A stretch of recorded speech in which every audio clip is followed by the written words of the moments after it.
வணக்கம் மக்களே, welcome back to my channel கேதிஸ் டு கோ. இன்றைக்கு நான் எங்கே நிற்கிறேன்னு சொன்னால் எஃப்னாவில் குப்லான்ற இடத்துல. இது வந்து அம்மா பிறந்து வளர்ந்த இடம். நானும் இங்கே தான் பிறந்த நான். இந்த இடம் வந்து முக்கியமான ஒரு இடம் உண்டு எங்களுக்கு. இந்த கனாலம் இருக்கல, ஆனால் நிறைய மெமோரி இருக்குது. ஸோ வாங்க இந்த ஊருக்கு போயிட்டு அம்மாவோட குலதெய்வம் இருக்குது, அங்கே போய் ஒரு பொங்கல் ஒன்று பொங்க வேண்டியிருக்கு, பேச்சியம்மன் கோயில். இந்த கோயில் வந்து எங்களுக்கு முக்கியமான ஒரு கோயில். ஸோ நல்ல விஷயங்கள் எதுவாக இருந்தாலும் இங்கே தான் ஸ்டார்ட் பண்ணுறோம் நாங்கள். ஸோ அந்த கோயிலில் போய் ஒரு பொங்கல் அம்மா பொங்கல் படையல் செய்யணும்னு சொன்னவா, அதை முடிச்சுட்டு சன்னதி கோயில், வள்ளிபுர கோயில், அப்புறம் வந்து மாவட்டூரம் அம்மாவோட பெரிய நீண்ட நாளுக்கான வேண்டுதல் இருக்குது, அது அங்கே நிறைவேற்ற வேண்டியிருக்கு. ஸோ இந்த எபிசோட் வந்து மக்களை ஒரு பக்திமயமான எபிசோட்டாக இருக்கும். ஸோ உங்களுக்கு எவ்வளோ தூரம் இந்த வீடியோ பிடிக்குமான்னு தெரியலை. ஸோ முடிஞ்ச அளவுக்கும் பார்த்து நீங்களும் இந்த கோயிலின் தரிசனங்களை பெற்றுக்கொள்ளுங்க. வாங்க வீடியோக்கள் போகலாம்.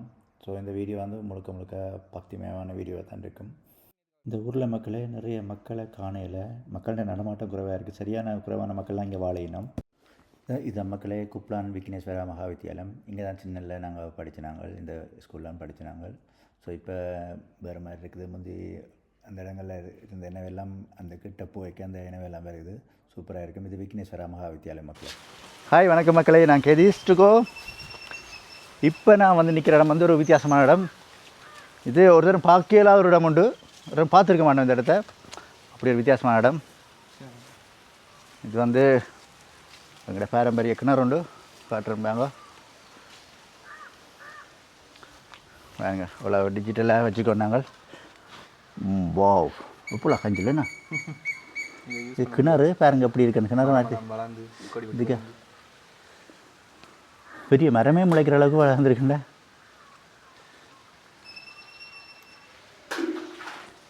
பாலடைஞ்ச கிணறாக போயிட்டுது. இது இதே குழா கிணறு என்ன வருமா தண்ணி? தண்ணி வருமா இல்லை? அடிகளை குழா கிணறு வச்சுக்கணும். எங்கள் வாழை மரங்கள். ஹாய் வணக்கம் மக்களே. இப்போ நாங்கள் வந்து எங்களோட சொந்த ஊருக்கு வந்துட்டோம். எங்களோட குலதெய்வமான பேச்சியம்மன், 2 குலதெய்வம் இருக்குது. ஒன்று பைரவ கோயில், ஒன்று பேச்சியம்மன் கோயில். அம்மாண்ட பக்கத்தால் வந்து பேச்சியம்மன் கோயில், என்னோட பைரவ கோயில் இருக்குது. அவியல் வைக்கிறா, பொங்கல் செய்தாச்சு.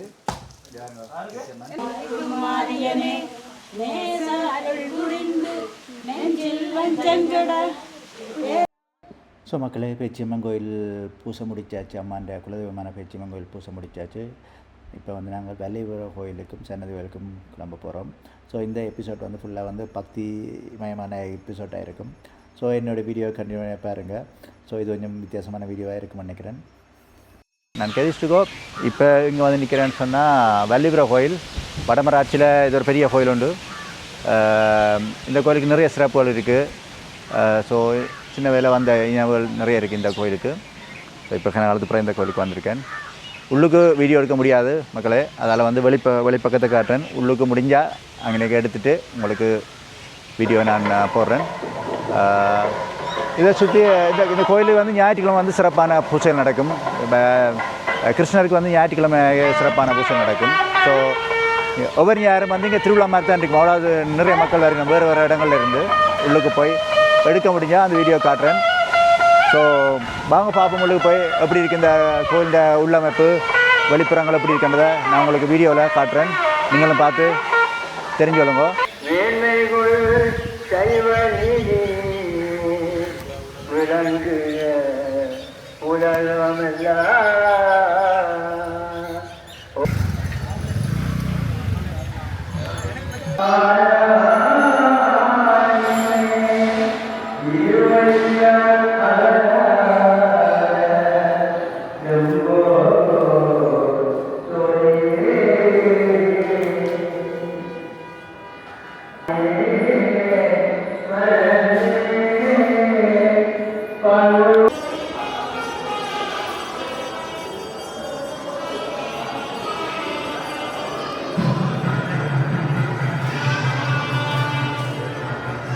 ஸோ மக்களே, இதுதான் வள்ளிபுர கோயில் உள்பகுதி பாருங்கள்.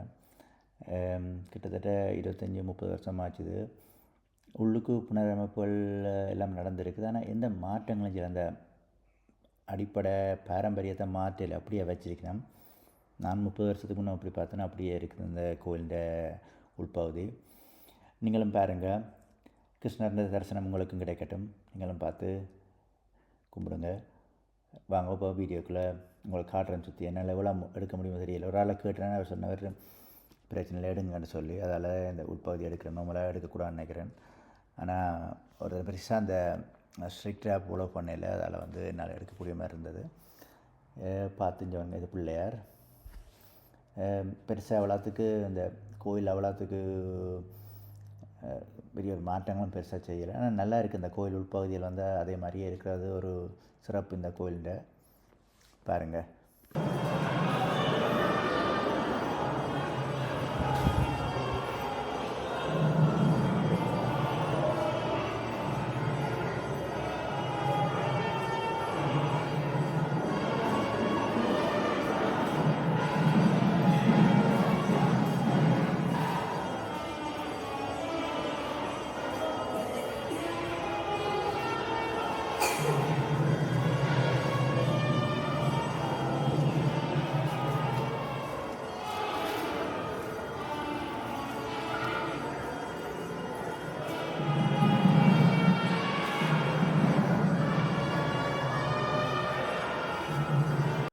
என்ன மக்களே, வள்ளியூர் கோயில் தரிசனம் நீங்களும் பெற்றிருப்பீங்க நம்புகிறேன்.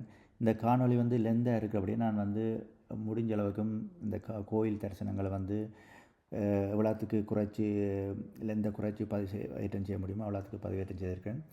இப்போ வந்து நான் சன்னதி கோயிலுக்கு போக போகிறேன். வாங்க சன்னதி கோயிலில் போய் என்னோடய வீடியோவை நான் கண்டினியூ பண்ணுறேன். நீங்களும் பார்த்து தரிசனத்தை பெற்றுக்கொள்ளுங்க.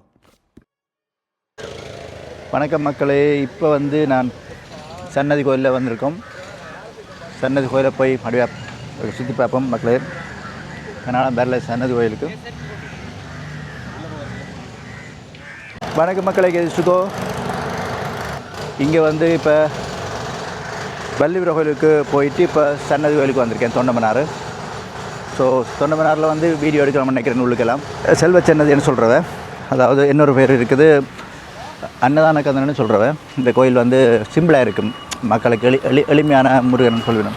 இந்த கோயிலை கும்பிட்டுட்டு இங்கே வந்து எப்போவுமே சாப்பாடு போட்டுட்டு இருப்பினோம். மத்தியானம் வந்து இங்கே சாப்பாடு தருவினோம், அதாவது அன்னதானம் போடுவினோம். ஸோ அன்னதானத்தையும் சாப்பிட்டுட்டு உள்ளுக்கு போய் கும்பிடுவோம். இல்லை கும்பிட்டுட்டு அன்னதானத்தையும் சாப்பிட்டு இந்த கோயிலை உங்களை சுற்றி காட்டுறேன். வாங்க பாருங்கள் அப்படி இருக்கணும்.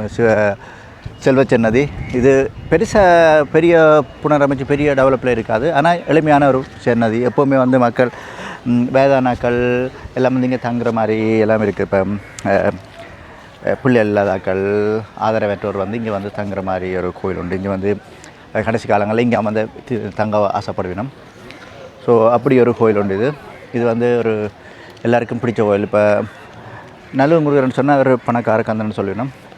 செல்வச்சன்னதி வந்து அவர் ஏழைகள் எல்லாருக்குமான ஒரு கடவுள்னு சொல்லணும். இது இங்கே வந்து எல்லோரும் வந்து எளிய மக்கள் எல்லாமே வந்து அவர்களை இந்த குறைய சொல்லி இந்த இடம் வந்து ஒரு முக்கியமான இடமா பார்ப்பேன். இப்போ பிள்ளைகள் கவனிக்காட்டி ஓகே நான் சன்னதியில் போயிருக்கிறேன்னு சொல்லிவினோம். அப்படி ஒரு கோயில் உண்டு. இந்த கோயில் வந்து இப்போ வீட்டில் நல்லா இல்லையா, ஒரு தடவை பிடிக்கலை, சரி ஓகே நான் போய் சன்னதியில் போயிருக்கிறேன்னு சொல்லிவினோம். அப்படி ஒரு கந்தன் பேர். இவர்கிட்ட வந்திருக்கோம். வாங்கோ கந்தன் சுற்றி பார்ப்போம். பின்னுக்கு வந்து கேணி இருக்குது, கேணியை பார்த்து எப்படி இருக்கின்றதை ஒரு வீடியோவாக காட்டுறேன். வேறு குளிக்கணும், கேணிக்கு இறங்கி குளிக்கிறார். கேணியில் இருக்க காலை நினைப்போம். ஓ வழக்கு வரியாக பாங்க பிடிச்சி கொண்டு போய் பார்ப்போம்.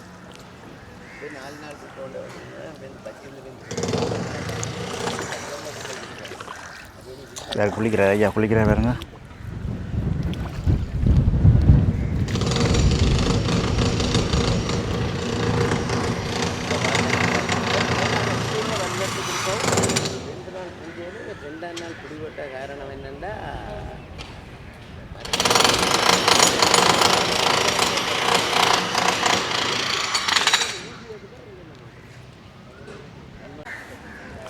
வாங்கோ உள்ளுக்குள்ளே போய்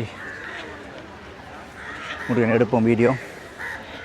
ஸோ இங்கே பெரிய அந்த அகலம் அந்த கட்டுப்பாடுகள் இருக்கான்னு நினைக்கிறேன். இயல்பான கந்தனபடியாக அது இங்கே என்ன செய்யலாம். இங்கே வந்து பாருங்கள், இந்த பாரம்பரியம் வந்து நடிப்பினோம். இதான் இந்த கோயில் சிறப்பு.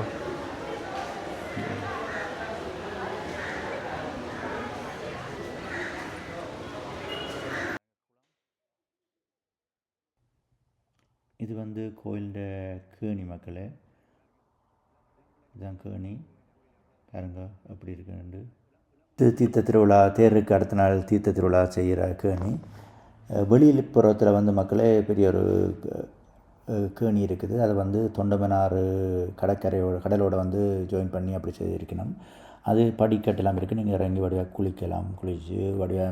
குளிச்சுட்டு வந்து நீங்கள் உள்ளுக்கு சாமி தரிசனம் பண்ணலாம். இங்கே வந்து கூடுதலான மக்கள் வந்து விரைக்கில் வந்து இந்த கோயிலில் விரைக்கு முன்னும் உள்ளுக்கு வந்து குளிச்சுட்டு தான் வருவினம். ஸோ திருவிழா காலங்களில் அது நிறைய மக்கள் நின்று குளிப்பினோம். இப்போ இந்த டைமில் வந்து பெருசாக ஆக்கள் இல்லை. நார்மலாக வந்து வர்ற ஆக்கள் வந்து முதல் குளிச்சுட்டு தான் கோயிலுக்குள்ளே வருவினோம். அப்படி வீட்டை குளிச்சுட்டு வந்தாலும் அந்த சென்னதி கோயில் அந்த தொண்டமநாட்டு கேணியில் குளிச்சுட்டு வர்றது வந்து ஒரு சிறப்பான விஷயம். ஸோ அது இந்த வெயிலுக்கு ஒரு பெருசாக செய்யலை. ஆனால் கூடுதலான மக்களை அப்படி தான் செய்கிறது. ஸோ இது திருவிழா காலம் இல்லாதபடியே கொஞ்சம் பிஸி இல்லாமல் இருக்குது. இந்த கோயில் வந்து மக்களே நிறைய வயது போனாக்கள் ஆதரவற்றோர் வந்து இங்கே வந்து இந்த கோயில் இந்த சன்னதியில் வந்து தங்குவினம். காரணம் வந்து அவர்களுக்கு ஒரு ஆதரவும் இல்லாதபடியாக இங்கே வந்து இருந்து அவங்க நாட்களை வந்து கழிப்பினம். இங்கே வந்து சாப்பாடு எல்லாம் ஃப்ரீ, தங்குறதுக்கு மடங்கள் இருக்குது. நிறைய மடத்தில் வந்து அன்னதானங்கள் இலவசமாக போடுவினோம். அதாவது சும்மா அந்த ஏனோ சாணாண்டு போட மாட்டோம். நீங்கள் ஒரு கல்யாண வீட்டில் எப்படி ஒரு சவை வச்சு சாப்பாடு தருவினமோ அதே மாதிரி தான் உங்களுக்கு சாப்பாடு தருவினம். பாயசம் வரைக்கும் தருவினம். ஸோ இப்படியான தொண்டு நிறுவனங்களை நாங்கள் வந்து இன்னும் இந்த தொண்டு நிறுவனங்களுக்கு நாங்கள் எங்களால் முடிஞ்ச பங்களிப்பை செய்து அவைகள் இன்னும் வடிவாக செய்கிறதுக்கு சிறப்பாக செய்கிறதுக்கு அவைகளுக்கு இந்த பணம் வந்து உதவும். ஸோ என்னை பொறுத்தவரை தேவையில்லாத ஒரு விஷயங்களுக்கோ ஒரு ஆளுக்கு காசை கொடுக்குறதோ ஒரு ஆள் வந்து அப்படி செய்கிறதும் பார்க்க இப்படியான தொண்டு நிறுவனங்களுக்கு எங்களால் முடிஞ்ச பங்களிப்பை செய்தால் இன்னும் அவர்கள் வந்து சிறப்பாக செய்கிறதுக்கு நிறைய வாய்ப்பு இருக்குது. மற்ற முக்கியம் வந்து சாப்பாடு தானே, சாப்பாடும் தங்குறதுக்கும். ஸோ இந்த கோயிலே அது முக்கியமாக இருக்குது. இந்த கோயில் வந்து எளிமையான கோயில். இந்த கோயில் எந்த பெரிய டெவலப்பும் இருக்காது. பெரிய அந்த கோயிலுக்கு வீண் செலவு செய்ய மாட்டேன். இப்படியான மக்களுக்கான தேவையான விஷயங்களை மட்டும் சாப்பாடுகள், தங்குற இடங்கள் அதில் வந்து முக்கியமாக இந்த கோயில் வந்து முன்னெடுத்து செய்து அந்த காலம் வரைக்கும் அப்படியே இருக்குது. இந்த கோயிலில் பெரிய முக்கியமான எந்த ஒரு புனரமைப்பும் பெருசாக இருக்காது. கோயில் எளிமையான முருகன் தான். அந்த கோயிலில் இதே அப்படித்தான். ஆனால் மக்கள் இந்த கோயிலுக்கு வந்துட்டு மன நிறைவும் ஒரு தான் போக வேண்டாம். மன நிறைவு வந்து ஏனென்றா சொன்னால் ஒரு பசியோட வர்றாக்களுக்கு வந்து முதல் சாப்பாடு இந்த கோயில் எப்போவுமே இருக்கும். அது வந்து இந்த கோயிலில் வந்து எப்போவுமே தொடர்ந்து செய்யணும். வணக்கம் மக்களே. வணக்கம் மக்களே. Welcome back to my channel கேடிஸ்ட்கோ. இப்போ வந்து மாவட்டவரம் கந்தசாமி கோயிலுக்கு வந்திருக்கோம். இன்றைக்கி வந்து என்னுடைய அம்மாவோட ஒரு வேண்டுதல். அது வந்து ஒரு பெரிய ஒரு வேண்டுதல். அம்மாண்ட கிட்டத்தட்ட 60 வருஷம் வேண்டுதல். அது அப்போ எங்களோட பெரிய அண்ணாக்காண்டி ஒரு வேண்டுதல். இந்த கோயில் தான். இது மாவட்டபுரம் கந்தசாமி கோயிலில் நிற்கிறோம். இந்த கோயிலில் தான் நம்ம அந்த என்னோடய பெரியண்ணா வந்து இந்த கோயிலில் முருகனுக்கு வித்தவாவாம். அப்போ விக்கேக்க சொன்னான் தான் முருகனுக்கு திரும்ப தான் வேண்டைக்க முருகனுக்கு வேல் தந்து கொடுத்துட்டு தான் வேல் வேண்டி தந்து தான் இந்த அண்ணாவை திரும்பி வேண்டுவேன் என்று சொல்லி. ஸோ அது அப்போயே இந்த 6 பவுண்டில் தான் வேண்டி தருவேன்னு சொல்லி சொன்னவாவாம். ஏன்டா 6 முகன் 6 படை முருகனுக்கு 6 சிறப்பான இதுகள் இருக்குது தானே. அதில் வந்து 6 பவுண்டில் தான் வேண்டி தருவேன். முருகனுக்கு வந்து 6 பவுண்டில் தான் வேல் வேண்டி தரணும்னு சொன்னவாம். ஸோ இப்போ 2026 பவுன் எல்லாமே என்ன விற்கிறது உங்களுக்கு தெரியும் தானே. ஸோ நம்ம அந்த வேல் வேண்டி தரேன்னு சொன்னால் அந்த வேலை செய்து கொண்டு வந்திருக்கா ஃப்ரான்ஸில் இருந்து. ஸோ அந்த வேலை வந்து அம்மா முருகன்கிட்ட கொடுக்க போகிறான். கொடுத்து அண்ணா வேண்ட போகிறார். ஸோ அதான் இந்த வீடியோ. கொஞ்சம் எக்ஸைட்மெண்ட்டும் கொஞ்சம் எமோஷனலாகவும் இருக்குது. ஸோ அண்ணா வரையில் நாங்கள் வந்திருக்கோம். அம்மா தண்டை கையால் வேண்டி கொடுக்கணும்னு ஆசைப்பட்டவா. பாப்போம் அம்மா அந்த கையால் கொண்டு வந்து அந்த பெட்டிக்கு பாக்ஸுக்கு வச்சு முருகன் வேல். ஸோ பார்ப்போம் எப்படி இருக்குன்னு வாங்க போய் பார்ப்போம்.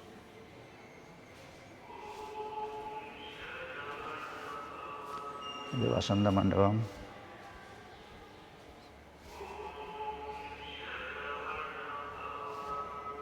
முருகன் இருக்கிறார்.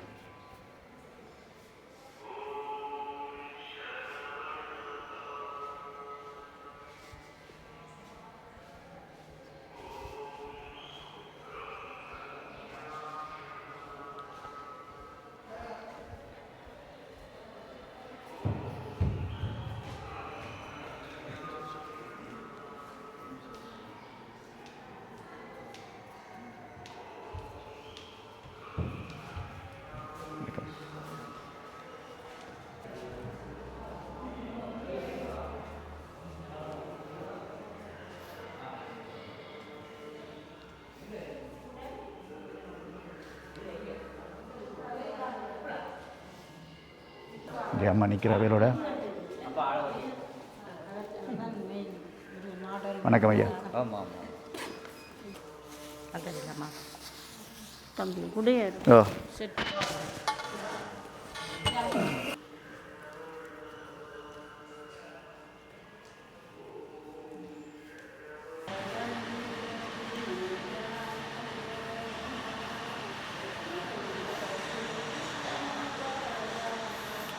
இந்த கோயில் வந்து நாங்கள் சின்னல்ல இந்த கோயிலுக்கு அக்கா வந்து ஊர்லேருந்து நடத்தி கூட்டி கொண்டு வரணும்.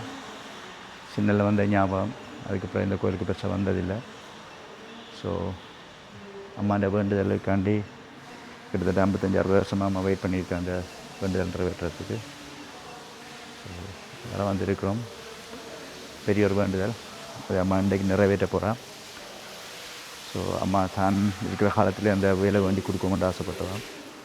ஸோ அவன் ஆசை வந்து இன்றைக்கு நிறைவேற போகுது. அவள் ஆசைப்பட்டதை அவன் கையாலே செய்கிறது வந்து ஒரு பெரிய பாக்கியமாக நினைக்கிறா அம்மா. ஸோ அவன் வேண்டுதல் வந்து இன்றைக்கு வந்து முட்டன்ட்டு அந்த வேலை கொடுக்குறது தான்.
ஸோ மக்களே, அம்மாண்ட நீண்ட நாள் வேண்டுதல் கனவு எல்லாமே அதுதான். முருகன்கிட்ட அந்த வேலை வண்டி கொடுத்துட்டு அண்ணா திரும்பி வேண்டோம்ன்றது. ஸோ அது நல்லா முடிஞ்சுது. அக்காவெல்லாம் வந்து கற்பூர சட்டி எடுத்து வேண்டினவை. ஸோ கொஞ்சம் எமோஷனலான வீடியோ தான். இந்த வீடியோ நான் லென்த்தாக எடுக்கலை, லென்த்தாக உங்களுக்கு காட்டலை. ஏன்டா அது நிறைய எமோஷனல்கள் இருந்த ஒரு வீடியோன்றபடி நான் அதில் எடிட் பண்ணி ஷோர்ட்டாக தான் இந்த வீடியோ போட்டிருக்கேன். ஸோ அம்மா அந்த வேல் கொடுக்கலாம் ஓகே, ஒரு எமோஷனலாக இருந்துச்சு. ஸோ அண்ணா வேண்டிட்டு அந்த வேலை கொடுத்துட்டா முருகன்கிட்ட. ஸோ 60 வருஷம் வேண்டுதல் அம்மா ஒரு மாதிரி நிறைவேறிட்டா. அம்மா இருக்கிற காலத்தில் செய்யணும்னு ஆசைப்பட்டவா. ஸோ அது நல்ல மாதிரி நிறைவேறிட்டது. இந்த வீடியோ உங்களுக்கு பிடிச்சிருக்குமான்னு நம்புகிறேன். ஓகே மக்களே, இன்னொரு வீடியோவில் சந்திக்கலாம். Take care and bye.